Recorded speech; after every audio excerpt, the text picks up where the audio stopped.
नमस्कार दर्शक बंधु आज हूँ जनवरी मास 16 तारिख शुक्रवार। चलतु नजर पकेबा देश विदेश प्रमुख खबर गुड़िक ता पूर्व चैनल नुआ थिले चैनल को सब्सक्राइब करी पाखरे आसुवा बेल आइकन को ऑन करी रखंतु एमती लेटेस्ट न्यूज सर्वप्रथमे देखिबा पई।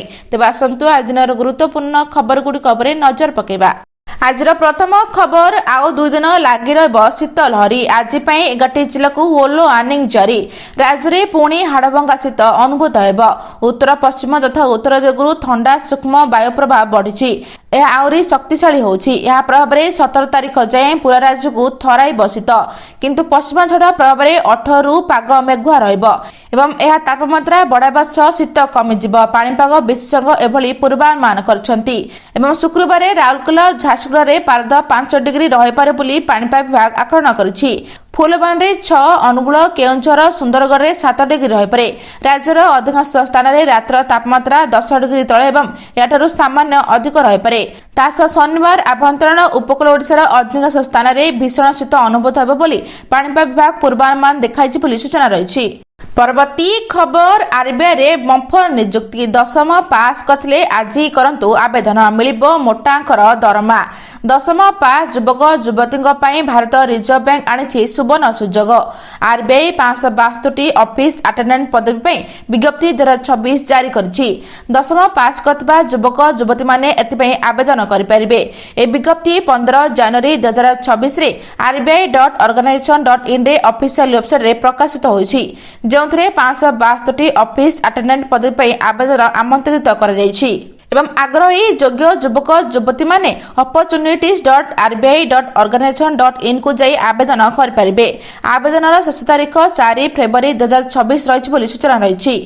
परवर्ती खबर आगामी 18 तारिख मध्य मिलिबो सुभद्रार चतुर्थ किस्ती टंका। महिला अर्थ सहायता योजना सुभद्रार चतुर्थ किस्ती आगामी 18 तारिख मध्य हिताधिकारी खाता को जीव एवं महिला को आर्थिक भाव में सशक्त करने उद्देश्य आरंभ होता योजना अंतर्गत प्रत्येक हिताधिकारी को वर्ष को 10,000 टंका 2टी किस्ती प्रदान कर हिसाब से 5 वर्ष में मोट 50,000 टंका मिल। एजाए हिताधिकारी माने महिला माने 3टी किस्ती पाई सारी। सुभद्रार चतुर्थ किस्ती आगामी 18 तारिख मध्य हिताधिकारी खाता को आसब बोली उपमुख्यमंत्री श्रीमती प्रभाती परिडा कहते। तेज उल्लेखयोग्य जे गत 2024 सेप्टेम्बर 17 तारिख में प्रधानमंत्री श्री नरेंद्र मोदी बटन टिपि ए योजना शुभारंभ करथिले। सेतेबेले प्रथम किस्ती भाव में 5,000 टंका हिताधिकारी खाता को सीधासलख जाइथिला परि सूचना रही। परवर्ती खबर 1 टंकारे विमान टिकेट जानतु केमिति करिवे बुक। विमान यात्री मानक पई इंडिगो एयरलाइंस पखरु सुवर्ण सुजोग। ए सुजोग को जमारू भी हाथ छड़ा करंतुनी। तुरंत टिकेट बुक करिनंतु कारण मात्र 1 टंकारे मिलुछि फ्लाइट टिकेट। इंडिगो एयरलाइंस यार यात्री मानक पई एक चमत्कार नुआ बसर सेल इन टू 2026 घोषणा करिछि। ए सेल रे वयस्क मानक सह पिला मानक पई मध्य विशेष ऑफर रहिछि एवं जदि आपण इंडिगोर वेबसाइट किंबा आप माध्यम घर विमान बुक करती तेबे 16 रु 24 मास बयसर शिशु माने मात्र 1 टंकारे यात्रा करिपारिबे। तथापि एथिपई चेक इन समय जन्म प्रमाणपत्र, हॉस्पिटल डिस्चार्ज पेपर, टीकाकरण प्रमाणपत्र किंबा पासपोर्ट भली बयस प्रमाणकारी डॉक्यूमेंट देखाइबा बाध्यतामूलक एवं एही प्रमाण बिना शिशुर टिकेट पई संपूर्ण टंका देबाकू पड़िबो बोली सूचना रही। परवर्ती खबर निशा को नहीं बढ़ुची विवाद खूब शीघ्र हो पारती गिरफ खोजुची पुलिस। महंगा पड़ा अश्लील नाच गिरफ हो पारती निशा महाराणा। बलांगीर सदर थाना मामला रुजु पर बढ़ला गिरफ संभावना। गत 12 तारिख में चंदन भाटे अश्लील नृत्य अभियोग मामला रुजु होईछि। 2 अभियोग को पुलिस अटक रखा पर निशा समस्या भी बढ़िबार लगी। गोटे टीम भुवनेश्वर आसी निशा को खोजिबा सूचना मिली। तेज यात्रा पेंडाल आइटम निशा महाराणा अश्लील डांस पुणी थे सोशल मीडिया भाइराल होगा पर एवं सारा राज्य में हईचई सृष्टि कर छत्तीसगढ़ गोइंदा बा जिला प्रशासन पक्षर दृढ़ कार्यानुष्ठान ग्रहण कर सूचना रही। परवर्ती खबर चाषीों बड़ खबर आसीगला तारीख खूब शीघ्र एकाउंट को आसब पीएम किसान 22तम किस्ती। ଚାଷୀଙ୍କ ପାଇଁ ବଡ଼ ଖବର ଆସିବ ପିଏମ୍ କିଷାନ ଯୋଜନାର 22ତମ କିସ୍ତି ଟଙ୍କା। ପ୍ରଧାନମନ୍ତ୍ରୀ କିଷାନ ଯୋଜନାରେ ଦେଶର ଲକ୍ଷ ଲକ୍ଷ କ୍ଷୁଦ୍ର ଏବଂ ନାମମାତ୍ର ଚାଷୀଙ୍କୁ ଆର୍ଥିକ ସହାୟତା ମିଳିଥାଏ। 2019 ମସିହାରେ କେନ୍ଦ୍ର ସରକାରଙ୍କ ଦ୍ୱାରା ଏହି ଯୋଜନା ଆରମ୍ଭ ହୋଇଥିଲା। ଏହି ଯୋଜନାର ଲକ୍ଷ୍ୟ ଥିଲା କ୍ଷୁଦ୍ର ଚାଷୀଙ୍କୁ ଆର୍ଥିକ ସ୍ତରରେ ମଜବୁତ କରିବା। ତେବେ ପିଏମ୍ କିଷାନ ଯୋଜନାର ଦେଶର ସମସ୍ତ ଚାଷୀ 21ତମ କିସ୍ତି ମିଳିଥିଲା ବେଳେ 22ତମ କିସ୍ତି ଟଙ୍କା କେବେ ମିଳିବ ସେ ନେଇ ଚାତକ ପରି ଚାହିଁଛନ୍ତି। ତେବେ ଚଳିତ ମାସ ଜାନୁଆରୀ ମାର୍ଚ୍ଚ ଶେଷ ସପ୍ତାହ ବେଳକୁ 22ତମ କିସ୍ତି ଚାଷୀଙ୍କ ଆକାଉଣ୍ଟକୁ ଯାଇପାରେ ବୋଲି ଗଣମାଧ୍ୟମ ରିପୋର୍ଟରେ କୁହାଯାଇଛି ବୋଲି ସୂଚନା ରହିଛି। ପରବର୍ତ୍ତୀ ଖବର ରାଜ୍ୟରେ ପାନୀୟ ଜଳ ପ୍ରକଳ୍ପ କାର୍ଯ୍ୟକାରୀ ମୁଖ୍ୟ ଲକ୍ଷ୍ୟ। ମୁଖ୍ୟ ସଚିବଙ୍କ ଅଧ୍ୟକ୍ଷତାରେ ସଚିବ ସ୍ତରୀୟ ବୈଠକ ଶେଷ ହୋଇଛି। ସଚିବ ସ୍ତରୀୟ ବୈଠକରେ ମୁଖ୍ୟ ସଚିବଙ୍କ ସୂଚନା ଦେଇଛନ୍ତି। ପାନୀୟ ଜଳ ପ୍ରକଳ୍ପକୁ ଗୁରୁତ୍ୱ ଦେବା ପାଇଁ ଆଲୋଚନା ହୋଇଛି। ଆସନ୍ତା ବଜେଟରେ କ'ଣ ନୂଆ ପଦକ୍ଷେପ ନିଆଯିବ ଆଲୋଚନା ହୋଇଛି। କ୍ଷେତ୍ର ପ୍ରଦର୍ଶନ ବେଳେ ଅନ୍ୟାନ୍ୟ ଦିଗ ସହ ପାନୀୟ ଜଳ କଥା ବୁଝିବେ। କାରଣ ପାନୀୟ ଜଳ ସମସ୍ୟାକୁ ନେଇ ଟିକେ ଅସନ୍ତୋଷ ରହି ଆସିଛି। ଆସନ୍ତା ବଜେଟ୍ କ'ଣ ନୂଆ ପଦକ୍ଷେପ ନିଆଯିବ ଆଲୋଚନା ହୋଇଛି। ମୁଖ୍ୟମନ୍ତ୍ରୀ ଦେଇଥିବା 15 ପଏଣ୍ଟର କାର୍ଯ୍ୟକାରୀ ପାଇଁ ଆଲୋଚନା ହୋଇଛି। ପ୍ରତି ମାସ 16 ତାରିଖରେ ଜିଲ୍ଲାପାଳଙ୍କ ସହ ଭିସିରେ ବୈଠକ ହେବ ଏବଂ ପ୍ରତି ମାସ ତୃତୀୟ ମଙ୍ଗଳବାର ସିଙ୍ଗଲ ୱିଣ୍ଡୋ ବୈଠକ, ଯାହାଦ୍ୱାରା ସଚିବ ଜିଲ୍ଲାପାଳଙ୍କୁ ସେମାନଙ୍କର କାର୍ଯ୍ୟ କରିବା ସହଜ ହେବ ବୋଲି ସୂଚନା ରହିଛି। ପରବର୍ତ୍ତୀ ଖବର ପର୍ଯ୍ୟଟକଙ୍କ ନିବେଶରେ ନୂଆ କେନ୍ଦ୍ର ହେବ ଓଡ଼ିଶା। ଲାଗୁ ହେଲା ପର୍ଯ୍ୟଟନ ନୀତି 2026।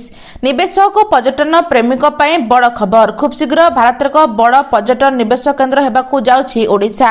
ମୁଖ୍ୟମନ୍ତ୍ରୀ ମୋହନ ଚରଣ ମାଝୀଙ୍କ ନେତୃତ୍ୱରେ ଓଡ଼ିଶା ପର୍ଯ୍ୟଟନ ନୀତି 2026 ଆଣିଛନ୍ତି ରାଜ୍ୟ ସରକାର।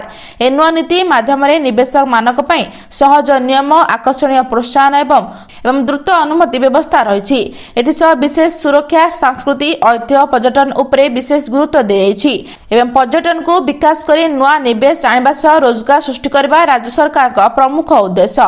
ଓଡ଼ିଶାକୁ ଭାରତର ପରବର୍ତ୍ତୀ ବଡ଼ ପର୍ଯ୍ୟଟନ ନିବେଶ କେନ୍ଦ୍ର କରିବା ଲକ୍ଷ୍ୟରେ ରାଜ୍ୟ ସରକାର ଓଡ଼ିଆ ପର୍ଯ୍ୟଟନ ନୀତି 2026 ଘୋଷଣା କରିଛନ୍ତି ବୋଲି ଖବର ରହିଛି। ପରବର୍ତ୍ତୀ ଖବର ସୁନ୍ଦରଗଡ଼ରେ ହିଂସାକାଣ୍ଡ ଘଟଣା, 24 ଘଣ୍ଟା ଇଣ୍ଟରନେଟ୍ ବନ୍ଦ। ସୁନ୍ଦରଗଡ଼ରେ ଗୋଷ୍ଠୀ ସଂଘର୍ଷ ଘଟଣା ପରେ 24 ଘଣ୍ଟା ଇଣ୍ଟରନେଟ୍ ବନ୍ଦ କଲା ଜିଲ୍ଲା ପ୍ରଶାସନ। ସନ୍ଧ୍ୟା 6ଟା ଯାଏଁ ବନ୍ଦ ରହିବ ଇଣ୍ଟରନେଟ୍ ଏବଂ ଇଣ୍ଟରନେଟ୍ ବନ୍ଦ ପାଇଁ ଜିଲ୍ଲାପାଳ ଦେଲେ ନିର୍ଦ୍ଦେଶ। ସୂଚନାଯୋଗ୍ୟ ଯେ ଗୋମାଂସକୁ କେନ୍ଦ୍ର କରି ସୁନ୍ଦରଗଡ଼ ରିଜେଣ୍ଟ ମାର୍କେଟ ଦୁଇ ଗୋଷ୍ଠୀଙ୍କ ମଧ୍ୟରେ ସଂଘର୍ଷ ହୋଇଥିଲା। ସୁନ୍ଦରଗଡ଼ ଟାଉନ ଥାନା ରିଜେଣ୍ଟ ମାର୍କେଟ ରଣକ୍ଷେତ୍ର ପାଲଟିଥିଲା। ଉଭୟ ପକ୍ଷରୁ ଟେକାମାଡ଼ ହୋଇଥିଲା। ଏଥିରେ ଏକାଧିକ ଯୁବକ ଆହତ ହୋଇଥିଲେ। ଏପରି ପରିସ୍ଥିତିରେ ନିୟନ୍ତ୍ରଣ କରିବାକୁ ଯାଇ ପୋଲିସ ମଧ୍ୟ ଆହତ ହୋଇଥିଲା। ଖବର ପାଇ ଘଟଣାସ୍ଥଳରେ 2 ପ୍ଲାଟୁନ ପୋଲିସ ସହ ସୁନ୍ଦରଗଡ଼ ଏସ୍ପି ପହଞ୍ଚିଥିଲେ। ଘଟଣାସ୍ଥଳରେ ପ୍ରଶାସନ ପକ୍ଷରୁ 163 ଧାରା ଜାରି କରାଯାଇଛି। ଏପରିକି ଘଟଣାସ୍ଥଳରେ ପଶ୍ଚିମାଞ୍ଚଳ ଡିଜିଆଇ ବିଜେନ୍ଦ୍ର ରାୟ ପହଞ୍ଚିଛନ୍ତି। ସୁନ୍ଦରଗଡ଼ ଉପଜିଲ୍ଲାପାଳ ଓ ଅତିରିକ୍ତ ଜିଲ୍ଲାପାଳଙ୍କ ଉପସ୍ଥିତିରେ ଉଭୟ ପକ୍ଷ ସହ ଆଲୋଚନା ଜାରି ରହିଛି ବୋଲି ସୂଚନା ରହିଛି। ପରବର୍ତ୍ତୀ ଖବର ସରକାରଙ୍କ ବଡ଼ ଘୋଷଣା, ବ୍ୟାନ୍ ହେଲା ହରିଜନ ଶବ୍ଦ ବ୍ୟବହାର କରୁଥିଲେ ସାବଧାନ। ହରିୟାଣା ସରକାର ସମସ୍ତ ବିଭାଗରେ ହରିଜନ ଓ ଗିରିଜନ ଶବ୍ଦକୁ ବ୍ୟବହାରକୁ ସମ୍ପୂର୍ଣ୍ଣ ନିଷିଦ୍ଧ କରିଛନ୍ତି। ମୁଖ୍ୟ ସଚିବଙ୍କ କାର୍ଯ୍ୟାଳୟ ଦ୍ୱାରା ଜାରି ନିର୍ଦ୍ଦେଶନାମାରେ କୁହାଯାଇଛି ଯେ ଏ ଶବ୍ଦଗୁଡ଼ିକ ଭାରତୀୟ ସମ୍ବିଧାନରେ ବୈଧ ନୁହେଁ, ତେଣୁ ଏଗୁଡ଼ିକ ବ୍ୟବହାର ତୁରନ୍ତ ବନ୍ଦ କରାଯିବା ଉଚିତ। ଏବେ ସମସ୍ତ ସରକାରୀ ବିଭାଗ ଓ ସାର୍ବଜନୀନ ପ୍ରତିଷ୍ଠାନଗୁଡ଼ିକରେ କେବଳ ଅନୁସୂଚିତ ଜାତି ଓ ଅନୁସୂଚିତ ଜନଜାତି ଶବ୍ଦର ବ୍ୟବହାର କରାଯିବ। ଏବଂ ଉଲ୍ଲେଖନୀୟ ଯେ ସରକାରୀ ସମୀକ୍ଷା ସମୟରେ ଜଣାପଡ଼ିଲା ଯେ କିଛି ବିଭାଗ ଏବେ ବି ଶବ୍ଦର ବ୍ୟବହାର କରୁଛନ୍ତି। ତେଣୁ ସମସ୍ତ ସମ୍ପୃକ୍ତ ବିଭାଗଗୁଡ଼ିକ ତୁରନ୍ତ ଏ ଶବ୍ଦ ବ୍ୟବହାର ବନ୍ଦ କରିବା ନିର୍ଦ୍ଦେଶ ଦିଆଯାଇଛି ବୋଲି ସୂଚନା ରହିଛି। ପରବର୍ତ୍ତୀ ଖବର ବିଜେଡିର ବଡ଼ କାର୍ଯ୍ୟାନୁଷ୍ଠାନ, ବିଧାୟକ ସନାତନ ମହାକୁଣ୍ଡ ଅରବିନ୍ଦ ମହାପାତ୍ରଙ୍କ ସସ୍ପେଣ୍ଡ। ବିଜେଡିର ମହାକାର୍ଯ୍ୟାନୁଷ୍ଠାନ, ଦଳ ବିରୋଧୀ କାର୍ଯ୍ୟ ଯୋଗୁଁ 2 ବିଧାୟକଙ୍କୁ ସସ୍ପେଣ୍ଡ କଲେ ସୁପ୍ରିମୋ ନବୀନ। ସେମାନେ ହେଲେ ବିଧାୟକ ସନାତନ ମହାକୁଣ୍ଡ ଓ ଅରବିନ୍ଦ ମହାପାତ୍ର। ବରିଷ୍ଠ ନେତା ବିଜୟ ମହାପାତ୍ରଙ୍କ ପୁଅ ଅରବିନ୍ଦ ପାଟକୁରା ବିଧାୟକ ହେଉଥିଲା ବେଳେ ଚମ୍ପୁଆରୁ ପ୍ରତିନିଧିତ୍ୱ କରୁଛନ୍ତି ସନାତନ ବୋଲି ସୂଚନା ରହିଛି। ପରବର୍ତ୍ତୀ ଖବର ଅଷ୍ଟମ ବେତନ କମିଶନ ପୂର୍ବରୁ ସରକାରୀ କର୍ମଚାରୀଙ୍କ ପାଇଁ ଏକ ବଡ଼ ଉପହାର, ସରକାର ଖୋଲିଦେଲେ ନୂଆ ଆକାଉଣ୍ଟ।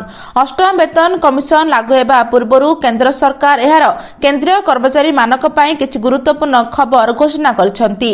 ସରକାର ଏକ ନୂତନ କମ୍ପୋଜିଟ୍ ଦରମା ଆକାଉଣ୍ଟ ପ୍ୟାକେଜ ଆରମ୍ଭ କରିଛନ୍ତି। ଏହା ଏକ ଏକକ ବ୍ୟାଙ୍କ ଆକାଉଣ୍ଟ ହେବ, ଯାହା କର୍ମଚାରୀମାନଙ୍କୁ ସମସ୍ତ ବୀମା, ଋଣ ଏବଂ ବ୍ୟାଙ୍କ ସେବା ଗୋଟିଏ ସ୍ଥାନରେ ଗୋଟିଏ ଦରମା ଆକାଉଣ୍ଟ ମଧ୍ୟରେ ପାଇବାକୁ ଅନୁମତି ହେବ। ତେବେ କେନ୍ଦ୍ର ସରକାରୀ କର୍ମଚାରୀଙ୍କ ପାଇଁ ସେମାନଙ୍କ ଦରମା ଆଉ କେବଳ ମାସିକ ଖର୍ଚ୍ଚ ପୂରଣ କରିବାର ଏକ ମାଧ୍ୟମ ହେବ ନାହିଁ, ବରଂ ସମାନ ଆକାଉଣ୍ଟ, ବୀମା, ସ୍ୱାସ୍ଥ୍ୟ ସୁରକ୍ଷା ଏବଂ ସୁଲଭ ବ୍ୟାଙ୍କିଂ ସୁବିଧାର ଏକ ସମ୍ପୂର୍ଣ୍ଣ ପ୍ୟାକେଜ ହୋଇଯିବ ବୋଲି ସୂଚନା ରହିଛି।